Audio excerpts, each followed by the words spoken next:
The bullet shattered the ambulance window just as Sarah Martinez felt the woman's hand grip hers with desperate strength. Through the chaos of gunfire echoing across the dusty Afghan valley, she could hear the unmistakable sound of a baby's first cry piercing the air. 23 years old, barely 6 months into her combat medic training, Sarah had never imagined that her first real test would involve bringing life into the world while death surrounded them on all sides. Before we jump back in, tell us where you're tuning in from, and if this story touches you, make sure you're subscribed because tomorrow, I've saved something extra special for you. What happened next would transform this small-town girl from Nebraska into a legend, whispered about in military hospitals from Kandahar to Walter Reed. But to understand how Sarah Martinez became the medic who saved 3 lives in the span of 15 minutes while under heavy enemy fire, we need to go back to where it all began. Sarah Martinez had always been the kind of person who ran toward trouble instead of away from it. Growing up in the farming community of Hastings, Nebraska, she was the daughter of Miguel Martinez, a mechanic who'd immigrated from Mexico in the 1980s, and Janet Rodriguez Martinez, a nurse at the local hospital. Their small house on Elm Street sat between cornfields that stretched endlessly toward the horizon, and Sarah spent her childhood catching frogs in irrigation ditches and learning to change oil in her father's garage. The first sign of her calling came when she was 12 years old. Mrs. Henderson, their elderly neighbor, had suffered a heart attack while tending her vegetable garden on a scorching July afternoon. Sarah found her collapsed between the tomato plants, her face gray and her breathing shallow. While other kids might have panicked or run to get help, Sarah knelt beside the woman and began performing CPR, exactly as she'd seen her mother do during practice sessions at the hospital. When the paramedics arrived 8 minutes later, they found Sarah maintaining steady chest compressions, counting aloud in a calm voice that belied her age. Mrs. Henderson survived, and the paramedic supervisor, a gruff veteran named Tom Bradley, pulled Sarah aside afterward. "Kid, I've been doing this for 22 years, he told her, his weathered hands still trembling slightly from the adrenaline. "Most adults freeze up in situations like that. You've got something special." That something special became more apparent as Sarah moved through high school. While her classmates worried about prom dates and college applications, she volunteered at the county hospital, shadowing her mother during weekend shifts. She learned to start IVs on practice dummies, memorized drug dosages, and studied anatomy. Textbooks with the intensity most teenagers reserved for social media. Her grades were excellent, but it was her composure under pressure that set her apart. During her junior year, a bus carrying the rival football team crashed on Highway 6 during a November snowstorm. Sarah was driving home from her hospital shift when she came upon the scene, a yellow school bus on its side in a ditch, steam rising from its crumpled hood, and the sounds of injured teenagers crying for help. She was the first responder on scene, arriving even before the volunteer fire department. Armed with only a basic first aid kit from her car and the knowledge she'd gained from hundreds of hours shadowing medical professionals, Sarah triaged 16 injured students in the freezing darkness. She improvised splints from broken seat backs, used strips torn from her own jacket to create pressure bandages, and kept 3 kids with potential spinal injuries completely immobilized until professional help arrived. The incident made the front page of the Hastings Tribune, but Sarah felt uncomfortable with the attention.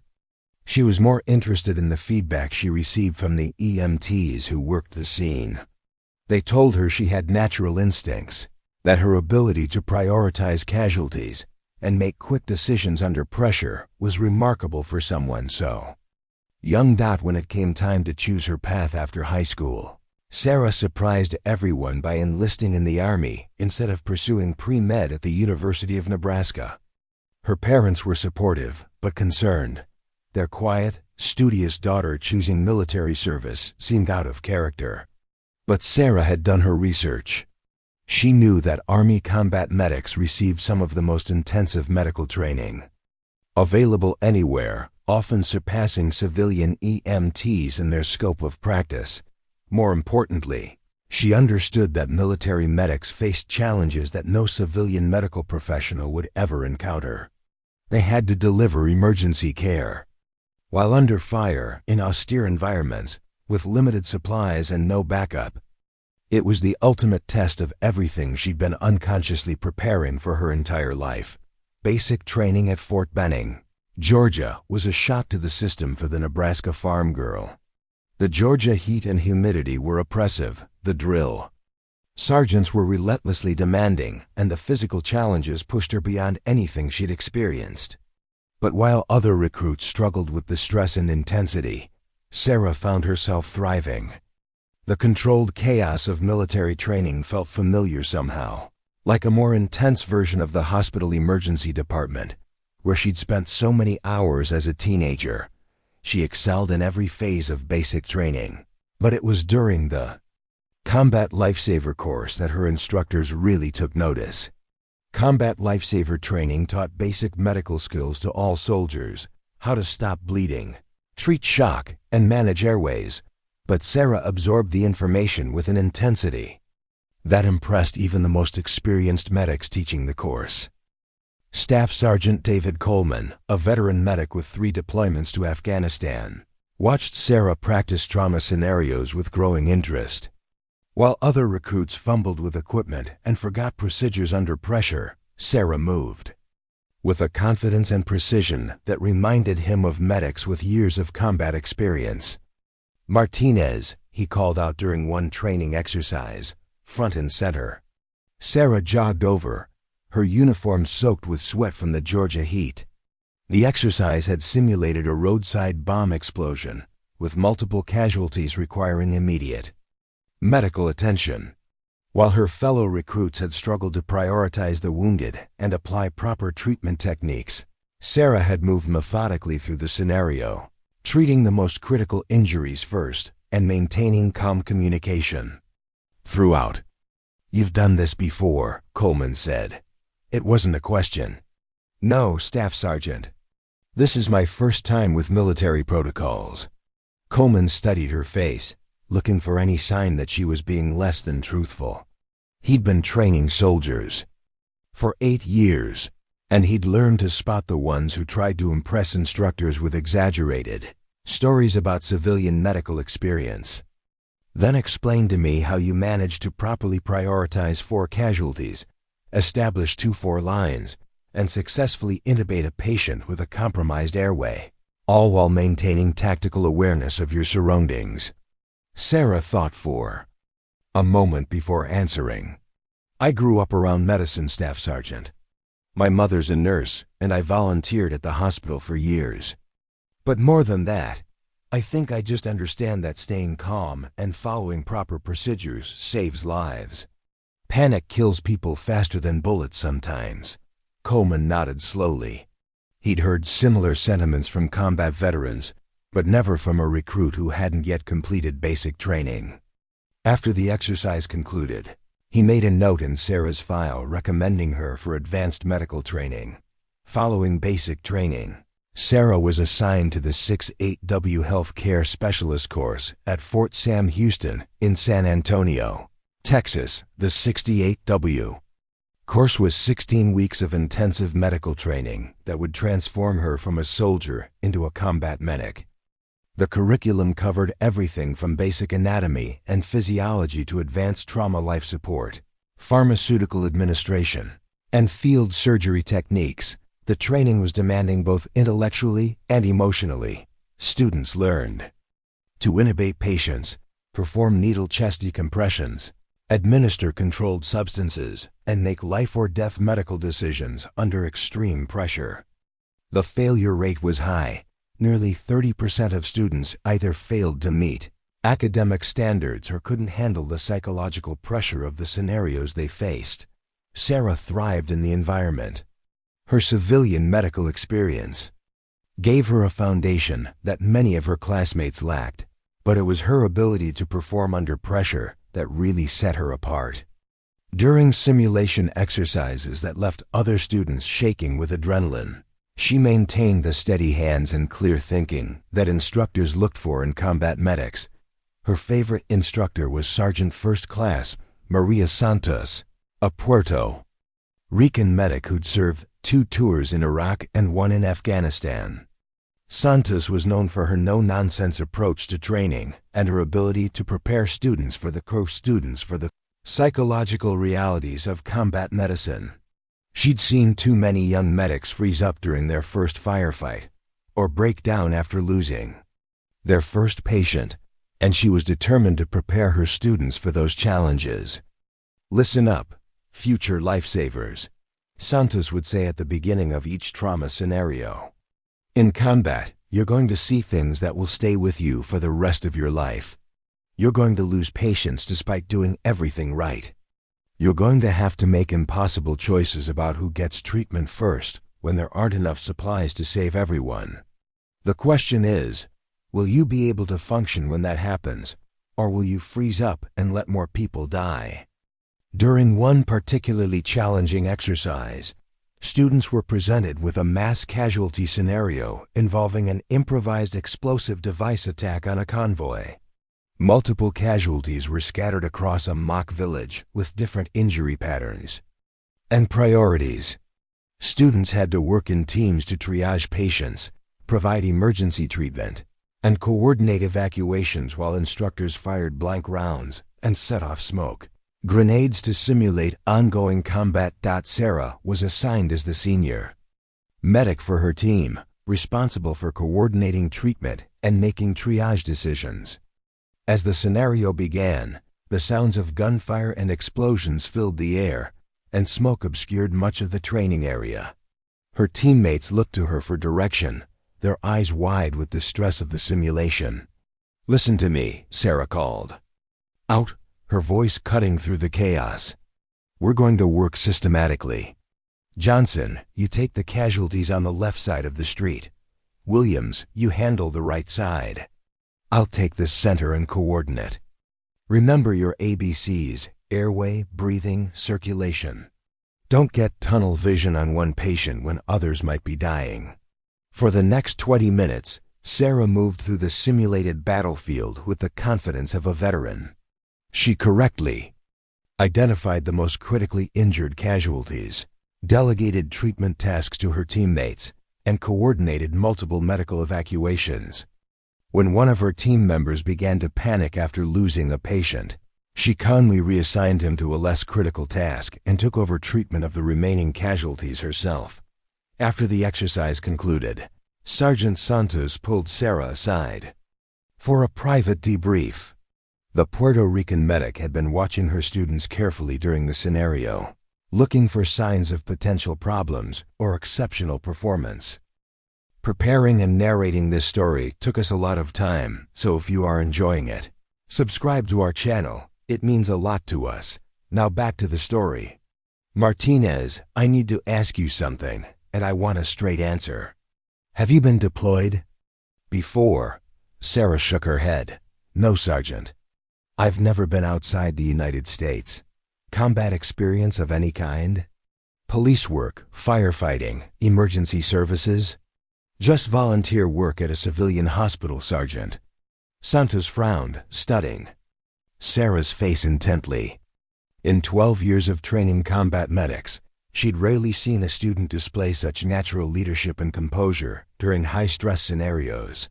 The ability to maintain tactical awareness while providing medical care was something that typically took months or years of combat experience to develop. "Martinez, I'm going to be straight with you. What I just watched was extraordinary. Most students take multiple attempts to pass that scenario, and even then, they're usually shaking like leaves by the end. You manage that exercise like someone with years of combat experience." Sarah felt a flush of pride at the compliment, but she also sensed that Santos wasn't finished. "That kind of performance comes with expectations," the sergeant continued. "I'm recommending you for accelerated placement in a line unit once you complete the course. That means you'll likely be deployed within 6 months of graduation, probably to Afghanistan or Iraq. Are you prepared for that? The question hung in the air between them. Sarah thought about her parents back in Nebraska, about the quiet life she could have had as a civilian nurse or EMTA. She thought about Mrs. Henderson and her vegetable garden, about the bus crash on Highway 6, about all the moments that had led her to this point. Yes, Sergeant. I'm ready. 3 months later, Sarah graduated second in her class from the 6-8W course with specialty qualifications in trauma surgery and emergency medicine. Her orders assigned her to Bravo Company, 1st Battalion, 87th Infantry Regiment, based at Fort Drum, New York. The unit was scheduled to deploy to Afghanistan in 4 months, part of the ongoing effort to support Afghan government forces in combat Taliban insurgency in the eastern provinces. Fort Drum in February was a shock to the Nebraska native. The snow was deeper than anything she'd experienced at home, and the temperatures regularly dropped below zero. But the cold was nothing compared to the intensity of pre-deployment training. The 1st Battalion was known throughout the Army for its rigorous preparation standards, and every soldier in the unit understood that their survival in Afghanistan would depend on the training they received in the frozen forests of upstate New York. Sarah was assigned to 2nd Platoon, led by Staff Sergeant Michael Rodriguez, a career infantry soldier from Texas who'd already completed 2 deployments to Iraq. Rodriguez had requested an experienced combat medic for his platoon, and he was initially skeptical when he was assigned a soldier fresh out of medic school. "So you're my new doc," he said when Sarah reported to the platoon for the first time.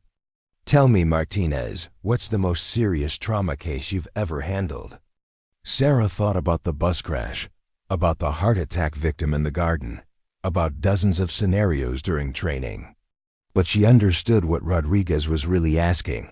He wanted to know if she could handle the psychological pressure of treating wounded soldiers under enemy fire.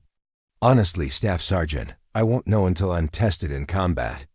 But I can tell you that I've never frozen up when someone needed medical care, and I don't plan to start when lives are on the line." Rodriguez studied her for a long moment, then nodded slowly. "Fair enough, Doc. We'll see what you're made of." Over the next 3 months, Sarah proved herself to every member of 2nd Platoon. During field exercises, she demonstrated her medical skills repeatedly, treating everything from training injuries to cases of hypothermia and altitude sickness. More importantly, she showed the soldiers that she was willing to share their risks and hardships. She carried her full combat load during 20-mile ruck marchers, qualified expert with her M4 rifle, and never complained about the brutal conditions of winter training in the Adirondack Mountains. The soldiers began to trust her, and that trust was the most important qualification any combat medic could possess. They knew that if they were wounded in Afghanistan, Sarah Martinez would risk her own life to save theirs. In the tight-knit brotherhood of an infantry platoon, that knowledge was more valuable than any medical credential. As their deployment date approached, Sarah felt a mixture of excitement and anxiety that she'd never experienced before. All her training, all her preparation, was about to be tested in the crucible of actual combat. She thought often about her conversation with Sergeant Santos, about the expectations that came with exceptional performance. She had no way of knowing that in just 6 months, she would face a situation that would test every skill she'd learned and every instinct she possessed. In a dusty valley in eastern Afghanistan, surrounded by enemy fighters and with no backup in sight, Sarah Martinez would discover exactly what she was capable of when everything was on the line. The C-130 transport plane descended through the morning haze toward Bagram Airfield, its engines whining as the pilot navigated the approach through Afghanistan's mountainous terrain. Sarah pressed her face to the small window, watching the barren landscape unfold below, endless brown mountains, punctuated by green river valleys and the occasional cluster of mud brick buildings that marked a village.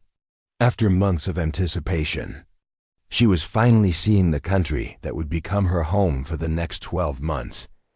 The heat hit her like a physical blow when the aircraft's rear ramp lowered. Even at 7 in the morning, the temperature was already climbing toward what would be a scorching 115-degree day.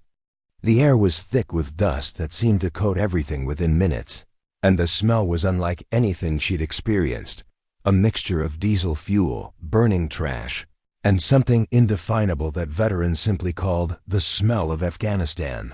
Bravo. Company was transported by convoy to Forward Operating Base Chapman, a sprawling collection of concrete barriers, prefabricated buildings, and guard towers located in Khost Province near the Pakistani border. The base housed approximately 800 American soldiers and contractors, along with several hundred Afghan National Army troops who were being trained and equipped by coalition forces. Sarah's new home was a plywood-walled room in the medical facility, which she shared with Corporal Jennifer Walsh, a 68 West medic from Ohio who was 6 months into her deployment. Walsh was a veteran of the Iraq War, and her experience showed in the way she moved with casual confidence through the daily routines of combat zone life. First deployment? Walsh asked as Sarah unpacked her gear that first evening. Yeah, still trying to process that this is real. Walsh laughed, but not unkindly. Give it a week. The routine will make it feel normal, and then you'll start missing things about home you never thought you'd miss. For me, it's the sound of rain on my apartment roof back in Cleveland. Doesn't rain much here. The first month passed in a blur of orientation briefings, equipment familiarization, and routine medical duties. Sarah treated everything from minor injuries and illnesses to more serious trauma cases resulting from training accidents and vehicle rollovers. The work was challenging but manageable, and she began to feel confident in her abilities as a combat medic. Her first real taste of combat came during a routine patrol in early September. 2nd Platoon was conducting a presence patrol through the villages south of the base, part of the ongoing effort to build relationships with local leaders and gather intelligence about Taliban activities in the area.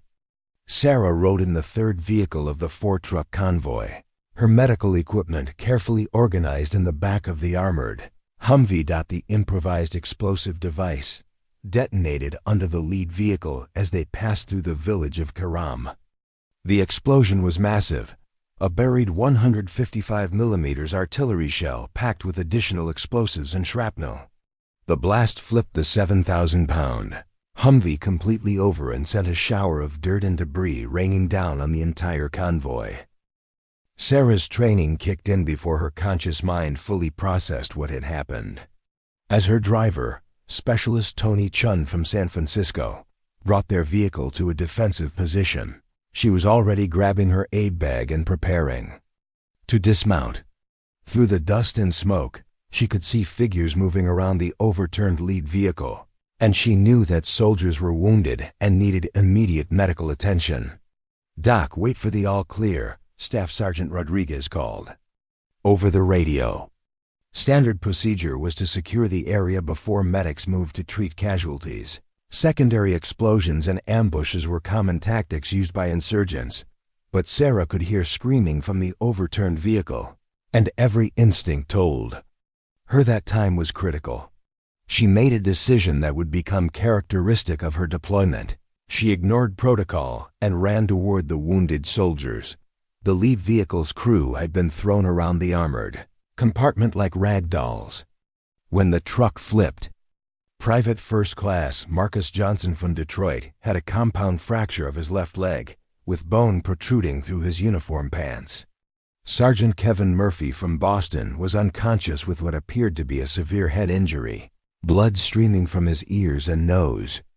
The vehicle commander, Lieutenant Brian Foster from Virginia, was trapped under twisted metal with crushing injuries to his chest and abdomen. Sarah went to work with the systematic approach she'd been taught, but the reality of combat casualties was more intense than any training scenario.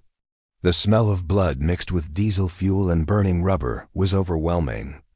The sounds of wounded soldiers calling for their mothers or crying out in pain created a soundtrack of human suffering that no simulation could replicate. She started with Johnson's fractured leg, applying a tourniquet above the break, and then stabilizing the limb with an improvised splint. The private was conscious and talking, which was a good sign, but he was going into shock from blood loss and pain. "Johnson, look at me," she said, her voice calm despite the chaos around them. "You're going to be fine. I need you to stay with me and keep talking. Tell me about your girlfriend back home." As Johnson began talking about his high school sweetheart, Sarah moved to assess Sergeant Murphy's head injury. His pupils were unequal and sluggish to respond to light, classic signs of increased intracranial pressure. She established an 4-line and began administering medications to reduce brain swelling, all while monitoring his breathing and preparing to intubate if necessary. Lieutenant Foster presented the most complex challenge. He was conscious but struggling to breathe, with obvious signs of internal bleeding and possible spinal injuries. Moving him incorrectly could paralyze or kill him, but leaving him trapped under the wreckage wasn't an option either. "I need cutting tools and lifting equipment," Sarah called out to the other soldiers who had gathered around the overturned vehicle. "And somebody find me another medic." Corporal Walsh arrived within minutes, along with several soldiers carrying tools scavenged from the other vehicles. Together, the two medics coordinated the delicate extraction of Lieutenant Foster, while maintaining spinal immobilization and monitoring his vital signs. The medical evacuation helicopter arrived 28 minutes after the initial explosion. All 3 casualties were alive and stable when they were loaded onto the aircraft, and all 3 would eventually make full recoveries. Sarah's quick thinking and aggressive treatment had undoubtedly saved lives, but the experience left her shaken in ways she hadn't expected. That night, as she lay in her narrow bunk, listening to the distant sound of generator engines, Sarah found herself replaying every moment of the incident. She thought about Johnson's frightened eyes as she worked on his leg, about the weight of Lieutenant Foster's body as they carefully extracted him from the wreckage, about the responsibility of holding other people's lives in her hands. The next morning, Captain Robert Hayes, the company commander, called Sarah to his office.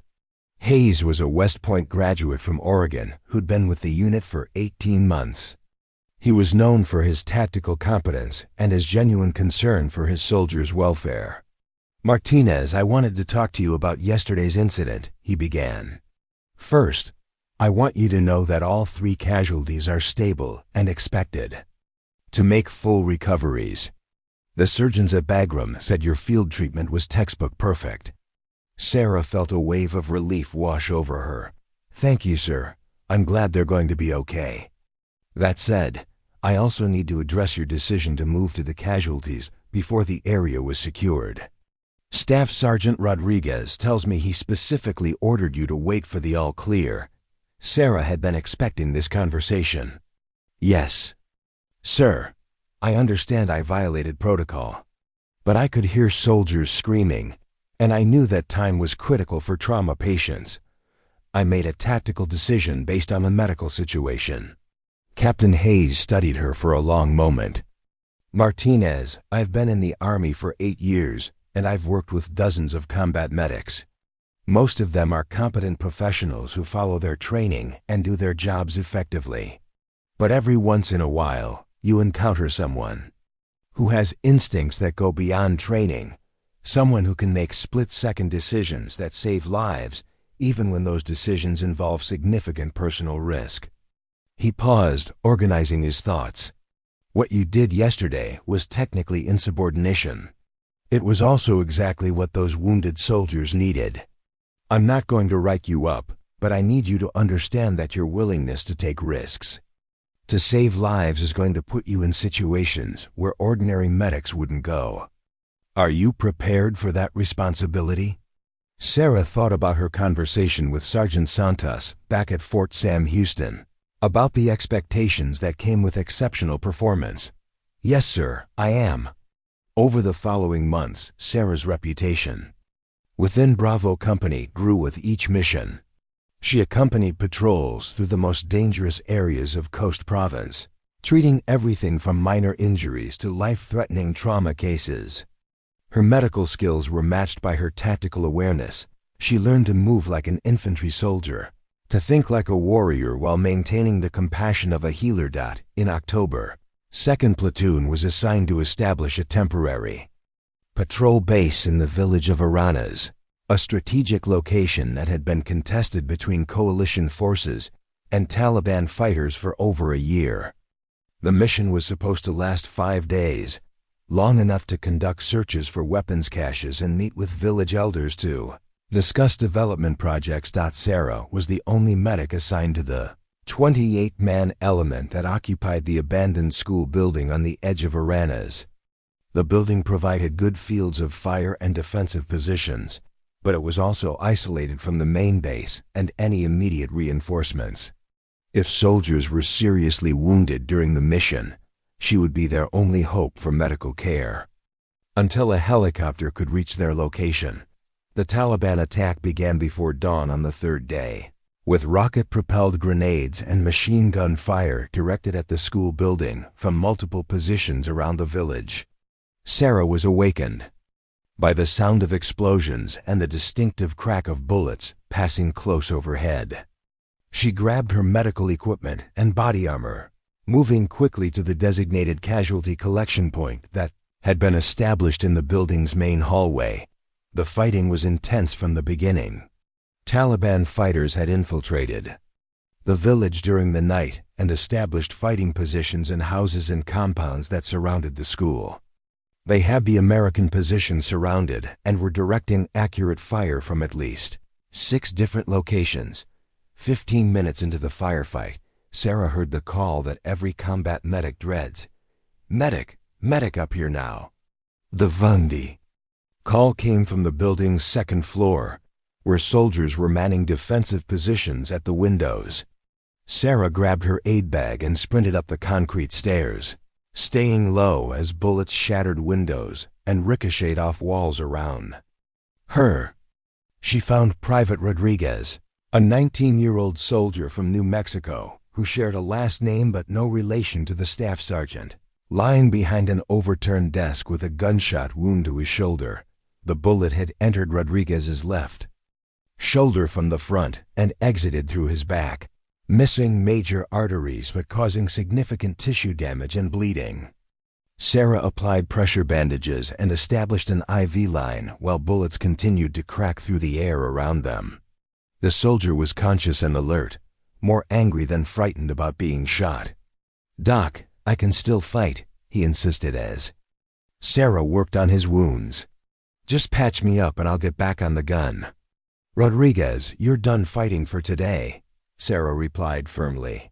"You're going to need surgery to repair that shoulder, and you've lost enough blood that you need to stay lying down." As she finished treating Rodriguez's wounds, Sarah heard another call for medical assistance, this one coming from the building's roof, where soldiers had established an observation post. She left Rodriguez in the care of his squad leader and made her way up another flight of stairs to the roof access. What she found there would test every skill she'd learned and every instinct she possessed. Sergeant First Class David Kim, a veteran soldier from California, had been struck by shrapnel from a rocket-propelled grenade that had exploded against the building's exterior wall. The shrapnel had caused multiple wounds across his chest and abdomen, and he was bleeding heavily from what appeared to be a penetrating wound to his torso. But that wasn't the most challenging part of the situation. As Sarah began treating Kim's wounds, she noticed something that made her heart skip a beat. Huddled behind a concrete barrier on the roof was Fatima, a young Afghan woman who appeared to be in active labor. She was crying softly and clutching her swollen belly, clearly terrified by the ongoing firefight that raged around the school building. Later, Sarah would learn that Fatima was the wife of the village schoolteacher, and she had been caught in the school building when the fighting began. As the battle intensified, She had gone into premature labor, brought on by the stress and fear of being trapped in a combat zone. Now, as bullets flew overhead and explosions shook the building, Sarah faced a situation that no amount of training could have prepared her for. She had 2 critical patients who needed immediate medical attention. Enemy fighters were maintaining accurate fire on their position, and somewhere in the chaos of the firefight, a new life was about to enter the world under the worst possible circumstances. Sarah's mind raced as she assessed the impossible situation unfolding on the school's rooftop. Sergeant Kim lay bleeding from multiple shrapnel wounds, his breathing shallow and rapid, clear signs of shock from blood loss. 3 feet away, Fatima writhed in pain as contractions racked her body, her dark eyes wide with terror as automatic weapons fire echoed across the village below. The tactical situation was deteriorating rapidly. Staff Sergeant Rodriguez's voice crackled through her radio headset. "All stations, be advised, enemy forces have us surrounded.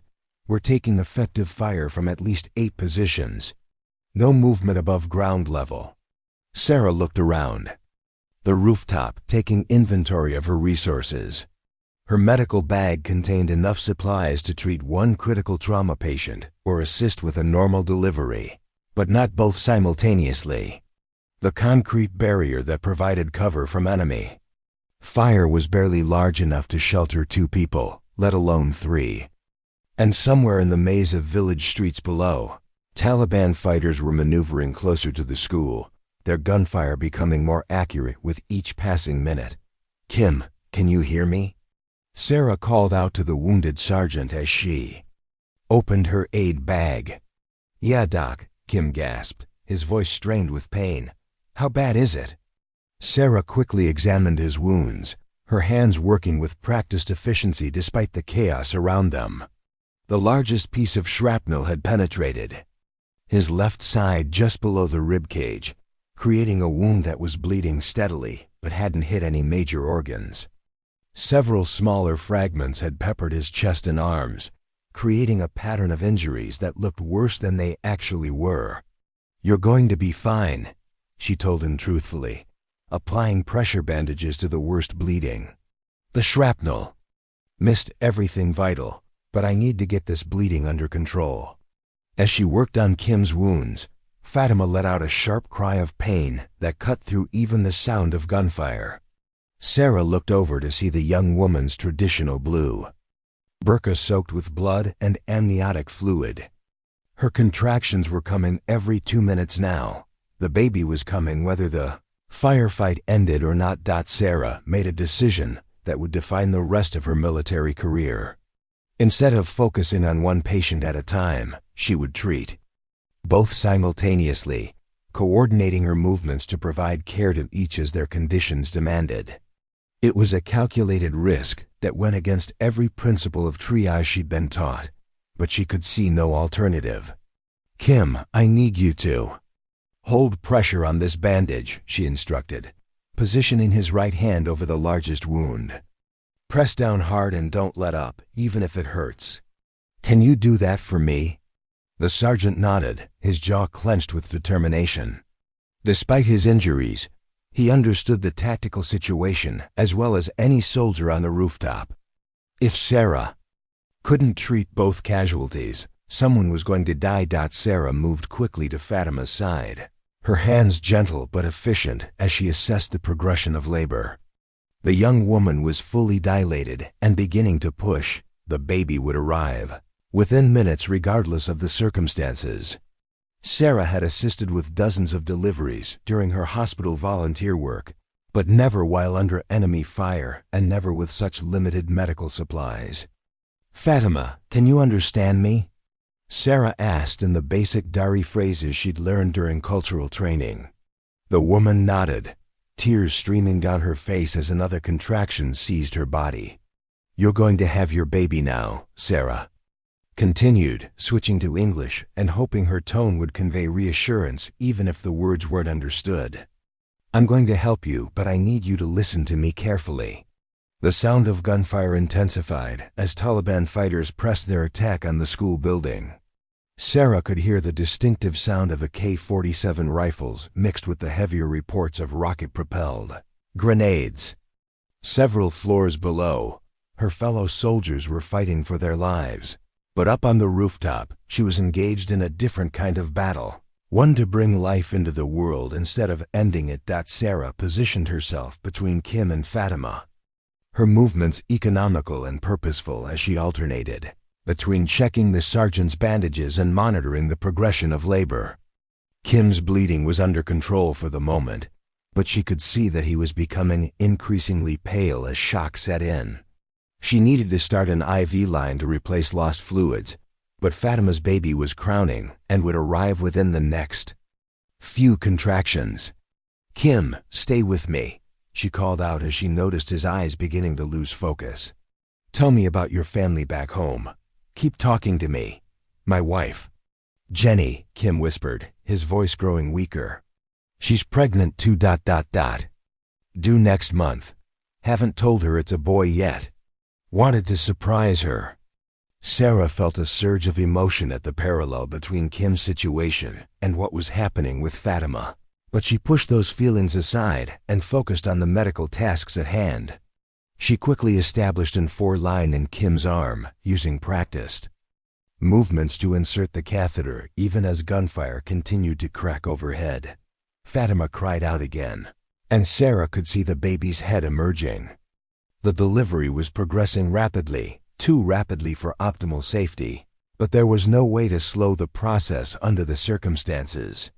Sarah positioned herself to catch the infant, her movements guided by training and instinct as she prepared to assist with the birth. "One more push, Fatima," she urged, not knowing if the woman understood her words, but hoping the encouragement in her voice would translate across the language barrier. The baby emerged in a rush of fluid and blood, sliding into Sarah's waiting hands as enemy gunfire continued to echo through the valley below. For a moment, the infant was silent, and Sarah felt a spike of panic as she realized the baby wasn't breathing. She immediately began neonatal resuscitation procedures, clearing the baby's airway with her finger and then providing gentle rescue. Breathing. After what felt like an eternity, but was probably only 30 seconds, the infant took its first gasping breath and began to cry, a sound more beautiful than any Sarah had ever heard. "It's a girl," Sarah announced, her voice thick with emotion as she wrapped the baby in a field dressing and placed her on Fatima's chest. A beautiful, healthy girl. But even as she celebrated the successful delivery, Sarah could see that the situation was far from over. Fatima was bleeding heavily from the delivery, more than was normal even for a precipitous birth. Without immediate medical intervention, she could hemorrhage to death within minutes. Sarah quickly assessed the bleeding, her hands working to massage Fatima's uterus and encourage contraction while simultaneously monitoring Kim's condition. The sergeant's pulse was weak and thready, indicating that he was going deeper into shock. Despite the 4 fluids she'd started, that's when she heard the sound that would haunt her dreams for years to come, the distinctive whistle of an incoming rocket-propelled grenade, followed by a massive explosion that shook the entire building. Debris rained down on the rooftop, and Sarah instinctively threw herself across both patients to shield them from the falling concrete and metal. When the dust settled, Sarah realized that the explosion had damaged the building's communication equipment. Her radio was dead, and there was no way to contact the soldiers fighting below or call for medical evacuation. She was completely on her own with 2 critical patients and a newborn baby, surrounded by enemy fighters who were closing in on their position. But the explosion had also revealed something that changed the entire tactical situation. Through the gap blown in the building's wall, Sarah could see the muzzle flashes of at least 3 Taliban fighters positioned in a compound directly across from the school. They were approximately 150 meters away, close enough that she could make out individual figures moving between the buildings. More importantly, she could see that they were preparing to launch another rocket attack on the school. One fighter was loading a fresh rocket-propelled grenade into his launcher, while 2 others were positioning themselves to provide covering fire. If that rocket found its target, it would likely bring down the entire section of the building where wounded soldiers were taking shelter. Sarah looked at her M4 rifle, which she'd propped against the concrete barrier when she began treating casualties. Every combat medic was trained as a soldier first, qualified with individual and crew-served weapons, but she'd never fired her rifle in combat. Her role had always been to save lives, not take them. But as she watched the Taliban fighters prepare for their attack, Sarah realized that saving the lives of her patients and fellow soldiers might require her to make a choice she'd never imagined. She would face. The fighters were too far away for her to effectively engage with her M4's iron sights, but mounted on her rifle was an advanced combat optical gun sight, a sophisticated scope that would allow accurate fire at that range. Kim's condition was stabilizing thanks to the 4 fluids, and Fatima's bleeding was under control for the moment. The baby was nursing quietly, her cries muffled against her mother's chest. For just a few seconds, Sarah had a window of opportunity to act. She picked up her rifle and moved to the edge of the concrete barrier, using her scope to identify the fighters in the compound across the street. The image was crystal clear. She could see the lead fighter's face as he aimed his rocket launcher toward the school building, could see the concentration in his eyes as he prepared to fire. Sarah had qualified expert with her rifle during training, consistently hitting targets at 300 meters and beyond. But this was different. These weren't paper targets or pop-up silhouettes. These were human beings, and pulling the trigger would make her a killer as well as a healer. The sound of gunfire from below intensified, and she could hear Staff Sergeant Rodriguez's voice calling out tactical commands. Her fellow soldiers were fighting for their lives, trusting that she would do whatever was necessary to keep them alive. Kim stirred behind her, his breathing more stable but still labored. Fatima whispered something in Dari to her newborn daughter. A prayer or blessing that Sarah couldn't understand but whose meaning was universal. Sarah took a deep breath, aligned her crosshairs on the fighter with the rocket launcher, and slowly began to squeeze the trigger. Everything she'd trained for, everything she'd experienced, everything she believed about her role as a medic converged in that single moment of decision. The rifle's report echoed across the rooftop as Sarah fired her first shot in combat. The bullet traveling 150 meters through the morning air to find its target. The fighter with the rocket launcher collapsed, his weapon clattering to the ground unfired. Without hesitation, Sarah shifted her aim to the second fighter, who was raising his AK-47 toward her position. Her second shot was equally accurate, dropping the fighter before he could bring his weapon to bear. The third fighter dove for cover behind a wall, but Sarah could see him repositioning for another attack. She fired a third shot that struck the concrete near his head, sending fragments that forced him to retreat deeper into the compound. For several minutes, the area around the Taliban position was quiet. Then Sarah heard the sound she'd been hoping for, the distinctive whop-whop of helicopter rotors, approaching from the direction of the base.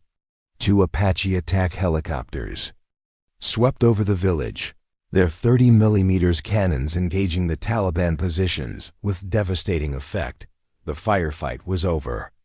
Sarah's accurate shooting had prevented the rocket attack that would have devastated the school building, and the arrival of air support had scattered the remaining enemy fighters. As she set her rifle aside and returned to checking on her patients, Sarah realized that she had crossed a line she'd never expected to cross. She was no longer just a healer.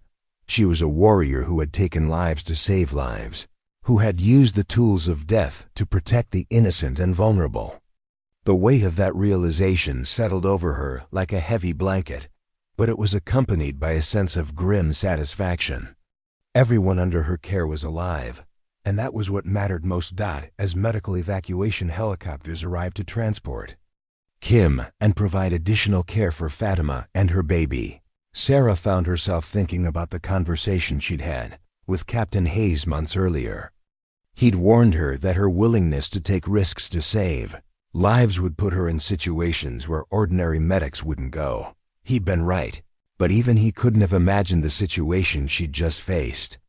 In the span of 30 minutes, Sarah Martinez had delivered a baby under fire, treated critical trauma wounds, and killed 2 enemy fighters to protect her patients and fellow soldiers. It was a combination of medical skill and combat effectiveness that would make her legendary within the medical corps. But as she gathered her equipment and prepared to return to the relative safety of the base, Sarah knew that the hardest part was yet to come. She would have to live with the knowledge of what she'd done, the weight of the lives she'd taken, and the lives she'd saved. For the rest of her career and beyond, the medical evacuation helicopter lifted off from the landing zone beside the school, carrying Sergeant Kim toward the trauma surgeons at Bagram Airfield. Through the aircraft's small window, Sarah could see Fatima cradling her newborn daughter, both of them wrapped in military blankets and receiving 4 fluids from the flight medic. The baby, who Fatima had named Nadia, meaning hope in Dari, was healthy despite her dramatic entrance into the world. As the helicopter disappeared into the afternoon haze, Sarah found herself standing alone in the courtyard of the abandoned school, surrounded by the debris of the morning's battle. Bullet holes pockmarked the concrete walls, and the acrid smell of cordite hung heavy in the air. Her hands, she noticed, were still trembling slightly from the adrenaline that had sustained her through the crisis. Staff Sergeant Rodriguez approached from the building's entrance, his expression unreadable as he surveyed the scene. Behind him, soldiers from 2nd Platoon were conducting final searches of the area and preparing for their return to base. The mission that was supposed to last 5 days had been cut short by the intensity of the Taliban attack. "Doc, we need to talk," Rodriguez said quietly, his voice carrying the weight of command responsibility. "Captain Hayes wants a full debrief as soon as we get back to Chapman. What happened up on that roof? ... It's going to generate some attention." Sarah nodded, understanding the implications of his words. Combat medics who engaged enemy fighters were unusual enough, but the circumstances of her actions, delivering a baby while treating a wounded soldier, then killing 2 Taliban fighters to protect her patients, were unprecedented in recent military history. The convoy back to Forward Operating Base Chapman took 3 hours, winding through mountain passes and valley roads that offered countless opportunities for ambush. Sarah rode in the second vehicle, her medical equipment secured around her, watching the Afghan landscape roll past through armored windows. The silence inside the Humvee was broken only by the occasional radio check and the steady rumble of the diesel engine. Specialist Chen, her driver, finally broke the silence as they navigated a particularly treacherous mountain curve. "Doc, I heard about what you did up there. That was some seriously heroic stuff." Sarah shifted uncomfortably in her seat. The word heroic didn't feel right to her. Heroes were supposed to feel noble and proud of their actions, not conflicted and uncertain. She'd saved lives, but she'd also taken lives, and the weight of that contradiction was settling heavily on her shoulders. "I just did my job, Chun. Nothing more, nothing less." "Come on, Doc. Delivering a baby while under fire? Shooting Taliban fighters to protect your patients? That's not standard operating procedure for any medic I know." Sarah didn't respond, but Chun's words echoed in her mind for the remainder of the journey. Was what she'd done extraordinary, or was it simply what any competent medic would have done in the same situation? The line between duty and heroism seemed blurred in ways that her training had never addressed. The debriefing with Captain Hayes lasted 4 hours and covered every detail of the engagement at Aranas. Sarah recounted her medical decisions, her tactical observations, and her reasoning for engaging the enemy fighters. Hayes listened without interruption, occasionally making notes in a green military notebook. "Martinez, I need to ask you directly," Hayes said when she finished her account. "Do you have any regrets about your actions during the engagement?" Sarah considered the question carefully. "Sir, I regret that the situation required me to take lives, but given the same circumstances, I would make the same decisions again. Those Taliban fighters were about to launch a rocket attack that would have killed wounded soldiers. I couldn't allow that to happen. Hayes nodded slowly, his expression thoughtful. Your actions saved multiple lives today, both coalition forces and Afghan civilians. The baby you delivered is healthy. Sergeant Kim is expected to make a full recovery, and your accurate shooting prevented what could have been a catastrophic rocket attack on the building. He closed his notebook and leaned back in his chair. Martinez, I'm recommending you for the Silver Star. Your actions demonstrated exceptional gallantry in the face of enemy fire, and your medical skills under extreme conditions were exemplary. The Silver Star was the third highest combat decoration in the U.S. military, awarded for exceptional gallantry in action against an enemy. Sarah had never imagined that her name would be associated with such an honor, and the prospect made her more uncomfortable than proud. Sir, I appreciate the recognition, but I'm not sure I deserve that level of commendation. I was just doing my job as a combat medic. Martinez, part of leadership is recognizing exceptional performance when it occurs. What you did today went far beyond the call of duty, and it deserves to be recognized accordingly. That evening, Sarah sat alone in the medical facility, cleaning and restocking her equipment for the next mission. The routine tasks were comforting, providing a sense of normalcy after the chaos of the day. But her hands kept returning to her M4 rifle, running along the barrel that had delivered 2 fatal shots to enemy fighters. Corporal Walsh found her there several hours later, still methodically cleaning equipment that was already spotless. The Ohio medic had heard about the engagement from other soldiers returning to base, and she recognized the signs of post-combat stress in her roommate's behavior. Sarah, you need to talk about what happened today, Walsh said, sitting down across from her. I can see it eating at you, and keeping it bottled up isn't going to help anyone. Sarah looked up from the medical supplies she'd been arranging and rearranging for the past hour. Jen, how do you reconcile it? Being a healer and a killer at the same time. Everything I've ever believed about medicine is about preserving life. But today I took lives to save lives. Walsh had faced similar struggles during her deployment to Iraq, where she'd been forced to defend wounded soldiers from insurgent attacks on multiple occasions. She understood the psychological weight that came with crossing the line from pure medical support to active combat engagement. Sarah, you didn't become a killer today. You became a more complete medic. Sometimes protecting your patients means eliminating the threats to their safety. The Hippocratic Oath talks about first, do no harm, but that harm has to be measured against all the people you're responsible for protecting. The conversation continued late into the night with Walsh, sharing her own experiences of combat medicine and the difficult decisions that came with treating casualties in a war zone. By morning, Sarah felt marginally better about her actions, but the fundamental question remained: how would she integrate this new aspect of her identity as both healer and warrior? The answer came 3 weeks later when 2nd Platoon was assigned to provide medical support for a humanitarian mission in the village of Shinkay. Afghan government officials were distributing food and medical supplies to families displaced by Taliban activity, and intelligence reports suggested that insurgent fighters might attempt to disrupt the operation. Sarah accompanied the patrol with mixed feelings. Part of her welcomed the opportunity to practice traditional medical care, treating sick children, providing vaccinations, assisting with minor injuries and illnesses. But another part of her remained hyper-vigilant, constantly scanning for threats and mentally preparing for the possibility of combat. The medical clinic was set up in the village's community center, a concrete building that had survived decades of war and occupation.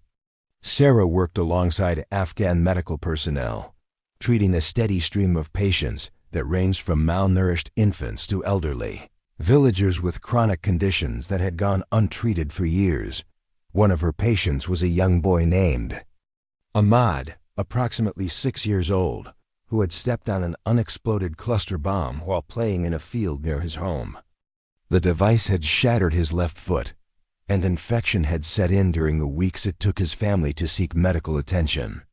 Without immediate surgery, the boy would lose his leg and possibly his life. Sarah coordinated Ahmad's medical evacuation to the coalition hospital at Bagram, working with the Afghan medical staff to stabilize his condition and arrange transportation.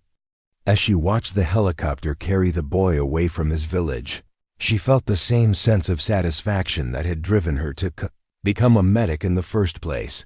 But the peaceful medical mission was interrupted when Taliban fighters launched a coordinated attack on the village center. Rocket-propelled grenades and automatic weapons fire erupted from multiple positions around the community center, and Sarah found herself once again treating casualties while under enemy fire. This time, however, she felt more prepared for the dual role of medic and combatant. When a wounded Afghan policeman was trapped in an exposed position where Taliban fighters could target him with accurate sniper fire, Sarah didn't hesitate to provide covering fire with her M4 rifle while other soldiers moved to extract the casualty. Her shooting was accurate and disciplined, forcing the enemy snipers to take cover while the wounded policeman was moved to safety. She then treated his injuries, a bullet wound to the shoulder and shrapnel wounds to his legs, while continuing to monitor the tactical situation around the medical aid station. The engagement lasted 45 minutes, and when it ended, Sarah had treated 6 casualties and engaged enemy fighters on 2 separate occasions. But this time, the psychological weight felt different. She was beginning to understand that her role as a combat medic required her to be both a healer and a warrior, and that these roles weren't contradictory, but complementary. Word of Sarah's actions spread throughout the military medical community faster than official reports could document them. Combat medics from other units began seeking her out during joint operations, wanting to learn from someone who had successfully integrated medical and combat skills in ways that few medics ever experienced. Major Patricia Williams, the chief medical officer for the Provincial Reconstruction Team, called Sarah to her office for an informal discussion about her experiences and observations. Williams was a career Army doctor who had seen combat in Iraq and Afghanistan, and she understood the unique challenges faced by medics operating in contested areas. Martinez, I've been reviewing reports of your recent engagements, and I'm impressed by your ability to adapt to complex tactical situations while maintaining your medical responsibilities. Have you considered applying for Special Operations Medical training? Special Operations medics underwent additional training that prepared them for extended operations in hostile territory, often working with small teams that had limited access to traditional medical support. The training was intensive and highly selective, but it would allow Sarah to develop her skills in ways that conventional medical units couldn't provide. Ma'am, I appreciate the opportunity, but I'm committed to my current unit. These soldiers depend on me, and I don't want to abandon that responsibility. Williams nodded, understanding Sarah's loyalty to her unit. I respect that commitment, Martinez, but I want you to know that your skills and experience would be valuable in a special operations environment.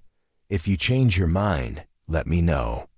As Sarah's deployment progressed through the winter months, her reputation continued to grow. She became known throughout the region as a medic who could handle any medical emergency under any conditions, someone who combined exceptional clinical skills with tactical awareness and combat effectiveness. But the recognition came with costs. The psychological weight of her actions accumulated with each engagement, each life saved and each life taken. Sleep became increasingly difficult, interrupted by dreams that mixed images of newborn babies with the faces of enemy fighters falling under her rifle fire. Sarah began keeping a journal, documenting not just the medical procedures she performed, but also her thoughts and feelings about the moral complexities of combat medicine. The writing helped her process the experiences, but it also forced her to confront questions about identity and purpose that had no clear answers. One entry, written after a particularly difficult engagement where she'd been unable to save a wounded Afghan soldier, captured her evolving understanding of her role. Today I lost a patient, despite doing everything right medically. The wounds were too severe, the blood loss too extensive, the time between injury and treatment too long. I keep replaying the scenario, wondering if there was something else I could have done, some technique or medication that might have made the difference. But I also know that war creates impossible situations where even perfect medical care isn't enough. My job isn't to save every life. It's to give every patient the best possible chance at survival. Sometimes that means providing traditional medical care, and sometimes it means eliminating the threats that prevent me from providing that care. I've learned that being a combat medic requires more than medical knowledge and technical skills. It requires the ability to make moral decisions under extreme pressure, to balance competing responsibilities, and to live with the consequences of those decisions. The journal entries became longer and more reflective as Sarah worked through the psychological challenges of her dual role as healer and warrior. Writing helped her understand that the contradiction she'd initially felt between saving lives and taking lives wasn't actually a contradiction at all. Both actions served the same fundamental purpose of protecting those who couldn't protect themselves. As her deployment entered its final months, Sarah found herself thinking increasingly about her future in the military and in medicine. The experiences she'd gained in Afghanistan had shaped her in ways that would influence every aspect of her career, but she wasn't sure how those experiences would translate to civilian medical practice, or even to stateside military assignments. The C-130 transport aircraft touched down at Fort Drum on a gray March morning, its wheels skidding slightly on the wet tarmac as upstate New York's late winter weather provided a stark contrast to the desert heat Sarah had known for the past 12 months. Through the small window, she could see families gathered in the hangar, holding signs and balloons, waiting to welcome home the soldiers of Bravo Company. Sarah gathered her gear slowly, her movements deliberate and measured in a way that hadn't been necessary since before her first firefight in Afghanistan. The hypervigilance that had kept her alive during hundreds of patrols and dozens of engagements was difficult to turn off, even in the safety of an American military base. Every shadow seemed potentially hostile. Every sudden movement triggered an instinctive reach for weapons that were no longer strapped to her body. The homecoming ceremony was a blur of speeches, flag presentations, and emotional reunions. Sarah stood at attention with her fellow soldiers, wearing the dress blue uniform that felt foreign after a year of combat fatigues and body armor. On her chest, among the standard deployment ribbons and qualification badges, was the silver star that had been awarded during a ceremony at Bagram Airfield 3 weeks earlier. The medal felt heavier than its actual weight, carrying with it the memory of that rooftop in Aranas and the split-second decisions that had changed her life forever. When Captain Hayes had pinned the decoration to her uniform, he'd whispered, "You've earned this 10 times over, Martinez. Don't ever let anyone tell you otherwise." But standing in the hangar surrounded by celebrating families, Sarah felt disconnected from the joy and relief that filled the space around her. Her parents had driven up from Nebraska for the ceremony, her father taking time off from the auto shop he now owned, her mother arranging coverage for her shifts at the hospital. They stood near the back of the crowd, their faces beaming with pride as they watched their daughter being recognized as a decorated combat veteran. The transition back to garrison life proved more difficult than Sarah had anticipated. Fort Drum's routine peacetime schedule felt surreal after the constant alertness required in Afghanistan. She found herself waking at 03:00 every morning, her body still programmed for pre-dawn patrol preparations that were no longer necessary. The sound of helicopters conducting training flights would send her pulse racing as she instinctively prepared for incoming casualties. Her first assignment back in the States was to the base hospital's emergency department, where she was expected to apply her combat medical experience to treating routine injuries and illnesses. The work was professionally satisfying. She had developed clinical skills that exceeded those of most civilian emergency room technicians, but it lacked the intensity and immediate importance that had defined her deployment. Dr. Rachel Thompson, the emergency department's chief physician, recognized Sarah's exceptional abilities within her first week on duty. Thompson was a former Navy flight surgeon who had served multiple deployments herself, and she understood the adjustment challenges faced by combat medics returning to stateside assignments. "Martinez, I've been watching you work, and your trauma management skills are outstanding," Thompson said during a quiet moment between patients. "But I can also see that you're struggling with the transition. Have you considered talking to someone about your deployment experiences?" Sarah's initial reaction was defensive. "Ma'am, I'm fine. I don't need counseling or therapy. I just need to readjust to the different pace of operations here." Thompson nodded, understanding the resistance that many combat veterans showed toward mental health services. "I'm not suggesting that you have problems, Martinez. I'm suggesting that you have experiences that could benefit other people if you were willing to share them. Have you thought about teaching?" The idea of teaching hadn't occurred to Sarah, but Thompson's suggestion planted a seed that would grow over the following months.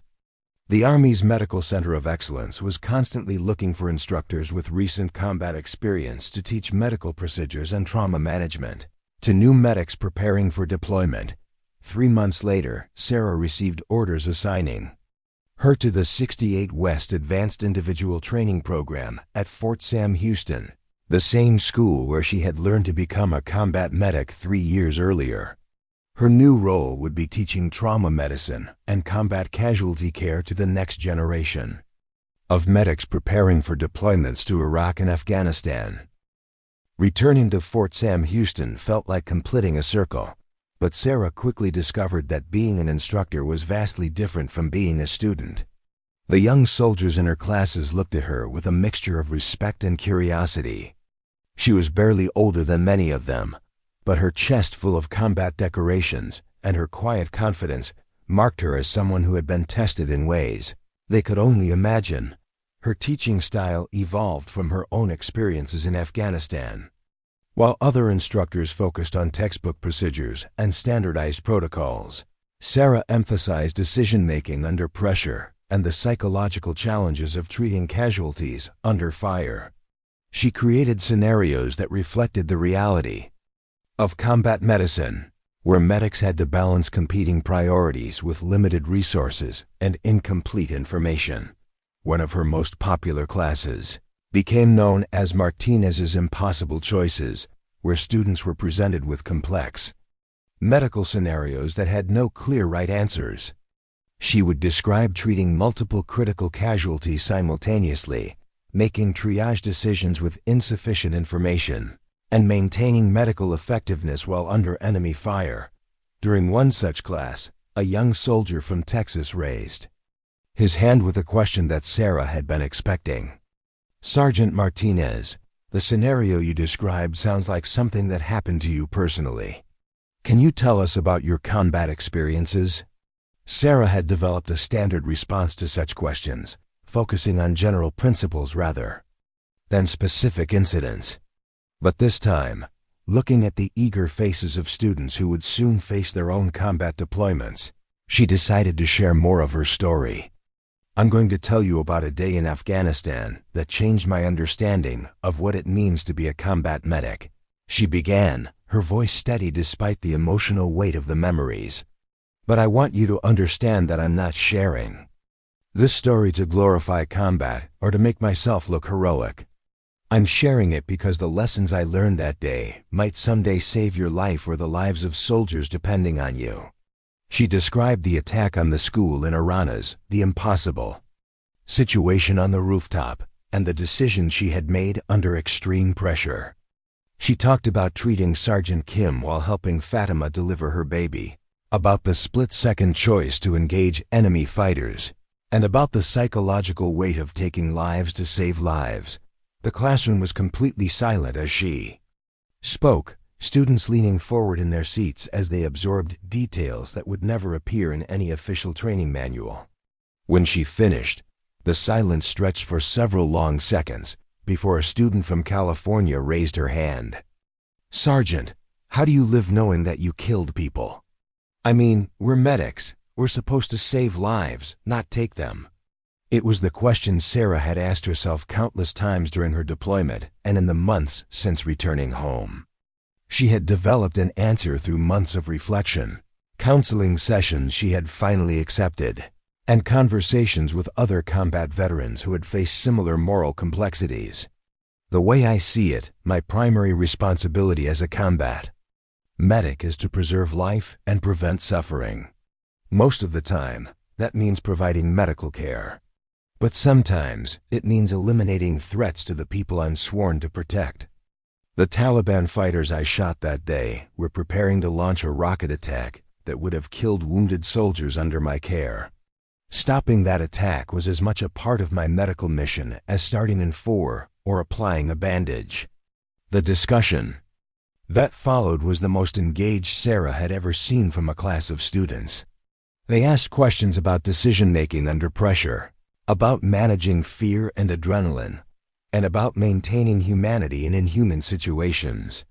She answered as honestly as she could, sharing both the technical aspects of combat medicine and the emotional challenges that came with it. After class, several students stayed behind to ask more specific questions about their upcoming deployments. Sarah recognized the mixture of excitement and anxiety in their faces, the same emotion she had felt before her own deployment to Afghanistan. She tried to prepare them not just for the medical challenges they would face, but for the psychological and moral complexities that no amount of classroom training could fully anticipate. Word of Sarah's teaching effectiveness spread throughout the medical training community, and she was soon invited to speak at conferences and symposiums focused on combat medicine. Her presentations drew audiences of military medical professionals, civilian emergency responders, and academic researchers interested in trauma care under extreme conditions. One such presentation, delivered at the annual Military Medicine Symposium in San Antonio, focused on the integration of tactical and medical skills in combat environments. Sarah described how combat medics needed to think like warriors while maintaining the compassion and clinical judgment of healers. The traditional model of medical care assumes a safe, controlled environment where the primary focus can be on patient care, she explained to an audience of several hundred medical professionals.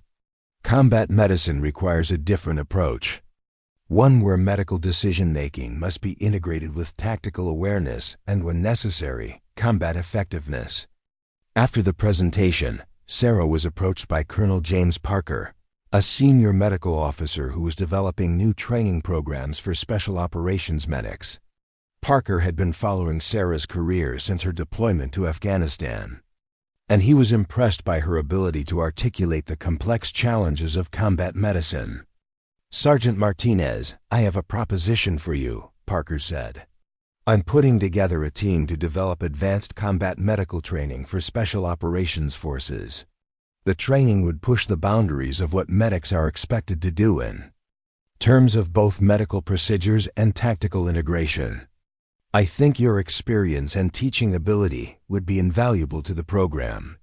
The opportunity was intriguing, but Sarah had begun thinking about her long-term future beyond the military. Her experiences in Afghanistan had given her perspectives on medicine and human nature that she wanted to explore further, potentially through advanced education or civilian medical practice.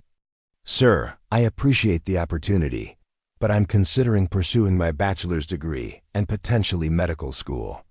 My deployment showed me aspects of medicine that I want to understand more deeply." Parker nodded, understanding her educational ambitions.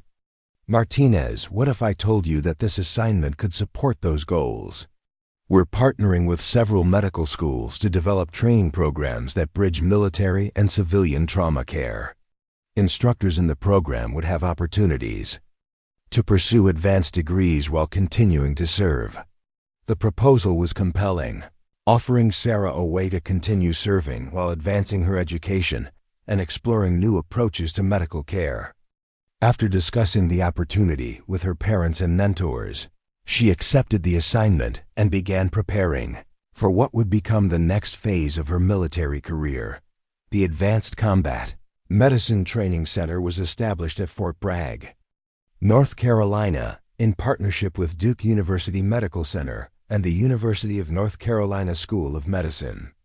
Sarah was one of 6 instructors selected to develop and implement training programs that would prepare special operations medics for the most challenging medical scenarios imaginable. The program pushed trainees far beyond traditional combat medical training, teaching advanced surgical procedures, experimental trauma treatments, and decision-making frameworks for complex ethical situations. Students learned to perform emergency surgery in austere environments, to manage multiple critical casualties with minimal resources, and to maintain medical effectiveness while functioning as full members of combat units. Sarah's role in the program combined her teaching responsibilities with graduate coursework in emergency medicine and trauma surgery.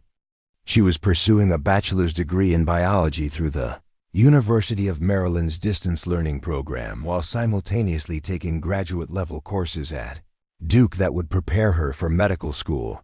The academic work was challenging, but fulfilling, providing intellectual frameworks for understanding the experiences she'd had in Afghanistan. Her thesis research focused on decision-making under extreme stress, examining how combat medics maintained clinical judgment while managing the psychological pressures of treating casualties under fire. One evening, while working late in her office at Fort Bragg, Sarah received an email that brought her Afghanistan experiences full circle. The message was from Captain Jennifer Walsh, her former roommate who had rotated back to Afghanistan for a second deployment. Sarah, the email read, "I wanted to share some news that I thought you'd appreciate. I was on a humanitarian mission in Coast Province last week, and we visited a village clinic where I met a young Afghan girl named Nadia. She's about 3 years old now, healthy and bright, and her mother told me through an interpreter that she was born during a battle several years ago, delivered by an American female soldier. I asked a few more questions, and I'm pretty sure this was the baby you delivered in Aranas. I thought you'd want to know that she's thriving." The email included a photograph of a smiling toddler with dark eyes and a bright smile, standing next to her mother outside a small clinic. Sarah stared at the image for several minutes, remembering the terrifying moments on that rooftop when Nadia had entered the world amid gunfire and explosions. The photograph crystallized something Sarah had been feeling but hadn't been able to articulate. Her experiences in Afghanistan hadn't just been about combat and survival. They had been about the fundamental human connections that persist even in the midst of war. The lives she had saved and the lives she had taken were all part of a larger story about protecting the vulnerable and preserving hope in hopeless situations. That realization influenced her decision about her future beyond the military. When she completed her undergraduate degree and was accepted to medical school at the University of Nebraska, Sarah chose to specialize in emergency medicine with a focus on trauma care. Her goal was to bring the lessons she had learned in combat to civilian medical practice, improving trauma care for everyone who needed it. Her final assignment before leaving the military was to return to Afghanistan for a brief deployment as part of a medical advisory team working with Afghan medical professionals. It was an opportunity to see how her experiences had influenced her understanding of medicine and to contribute to the development of medical capabilities that would outlast the American military presence in the country. Standing on the tarmac at Bagram Airfield, preparing to board the aircraft that would take her home to begin medical school, Sarah reflected on the journey that had brought her to this moment. She was no longer the uncertain young woman who had enlisted in the Army 4 years earlier. The experiences she had gained, the lives she had touched, And the lessons she had learned had transformed her into someone who understood both the terrible costs of war and the extraordinary capacity of human beings to preserve life and hope even in the darkest circumstances. The aircraft engines spun up, and Sarah took one last look at the Afghan mountains that had been her home during the most transformative year of her life. In a few hours, she would be back in the United States, ready to begin the next chapter of her story as a physician who understood that healing sometimes required fighting, and that the highest calling of medicine was not just to treat disease, but to protect the vulnerable and defend the possibility of hope in an often hopeless world. At the University of Nebraska Medical Center, Sarah Martinez quickly stood out, not just for her military background, but for the intensity and clarity she brought to her studies. While many of her classmates struggled to stay afloat in a sea of dense textbooks and abstract theory, Sarah approached medicine with a laser focus forged in the crucible of combat. Every concept she studied, every case she examined, was rooted in the faces and memories of those she had treated under fire. Her knowledge wasn't theoretical. It was personal. She didn't talk much about her past unless asked directly, but word eventually spread. Some classmates initially found her intimidating, unsure how to approach someone who had delivered a baby during a firefight or performed battlefield surgery with minimal supplies. But once they saw her willingness to mentor others, to explain complex trauma protocols or review patient simulations late into the night, they came to see her not as a soldier-turned-student, but as a peer and eventually a leader. Sarah found herself drawn to emergency medicine not just because of its intensity, but because it mirrored what she had come to love most about being a medic in combat: the raw, unfiltered urgency of saving lives. In the E, decisions had to be made in seconds. Teamwork was everything, and outcomes were often determined by who could stay calm under pressure. It was the closest civilian parallel to the battlefield she had known, and it gave her a renewed sense of mission. One of her rotations took her to the trauma unit at a hospital in Chicago, an urban environment that, in some ways, felt more dangerous than the war zone she had left behind. Gunshot wounds, stabbings, overdoses, and high-speed collisions filled the emergency rooms nightly. The trauma team quickly recognized her skills and began calling her in to assist with the most severe cases. She knew how to move with urgency, without panic, how to prioritize under pressure, and how to read the subtle signs of a patient deteriorating. But what made her stand out most wasn't her technical expertise, it was her empathy. Sarah never forgot the fear in a soldier's eyes before going under anesthesia, or the way a wounded child clung to her hand during an evacuation. She had learned that compassion didn't slow down medicine, it sharpened it. Patients trusted her. Families clung to her words. Interns watched her, not because she barked orders, but because she radiated calm and control in the chaos. During her third year, Sarah was invited to present at a civilian trauma conference, where she gave a talk titled "Medicine at the Edge of Chaos." She spoke about lessons from the battlefield that could be applied in civilian emergency care, how to train for decisions that had no perfect answers, how to build trust within trauma teams, and how to carry the emotional weight of failure without letting it define you. In the audience was Dr. Lena Hartwell, the director of an emerging trauma care initiative that partnered civilian emergency rooms with military-trained personnel to improve response during mass casualty events. After the presentation, Hartwell introduced herself. "Dr. Martinez," she said, "though Sarah was technically still a student, we need people like you. Not just for your experience, but for your ability to teach others how to think clearly when everything is falling apart." The initiative offered Sarah the opportunity to work in both training and practice, leading workshops for emergency staff across the country while still taking shifts in high-volume trauma centers. More importantly, it aligned perfectly with her long-held belief that her story and the lessons she had learned in war were only valuable if they could be shared to help others. After completing her residency, Sarah accepted a full-time role with the initiative, which eventually evolved into a national program known as Heart Holistic Emergency and Advanced Response Training.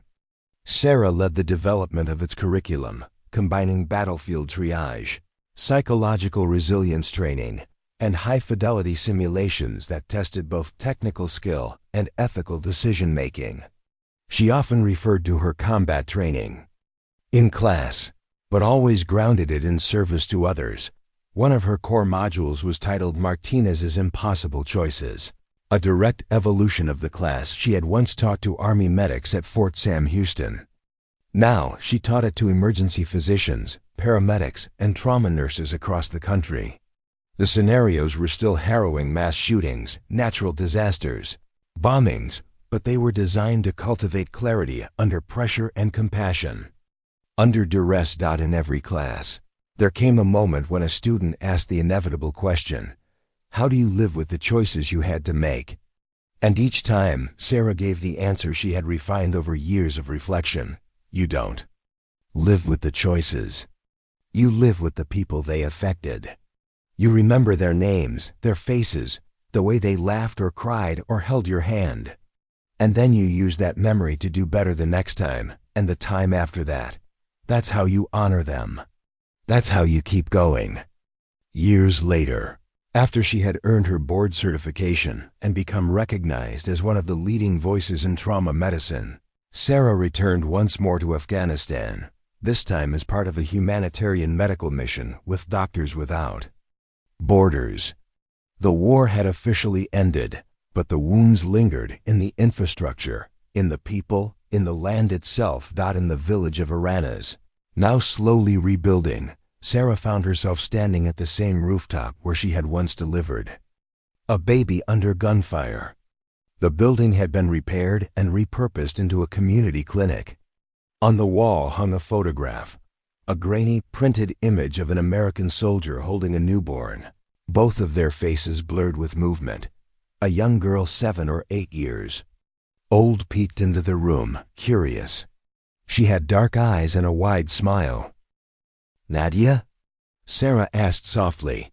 The girl nodded, then ran off to find her mother, who came into the room a few moments later. The woman recognized Sarah instantly. There were no words needed.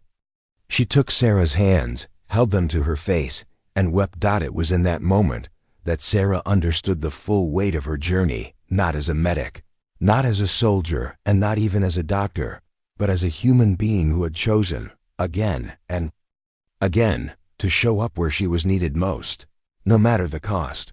When she returned home from that final mission, Sarah didn't mark it as an ending. There would be no neat closure, no parade. The war had changed her. But in all the places it had broken her, it had also revealed her strength. And for the rest of her life, Sarah Martinez would carry that strength into every area, every classroom, every disaster zone, anywhere hope was hard to find. Because medicine, she had learned, was never just about saving lives. It was about defending the fragile belief that every life is worth saving. Up next, you've got 2 more standout stories right on your screen. If this one hits the mark, you won't want to pass these up. Just click and check them out. And don't forget to subscribe and turn on the notification bell so you don't miss any upload from us.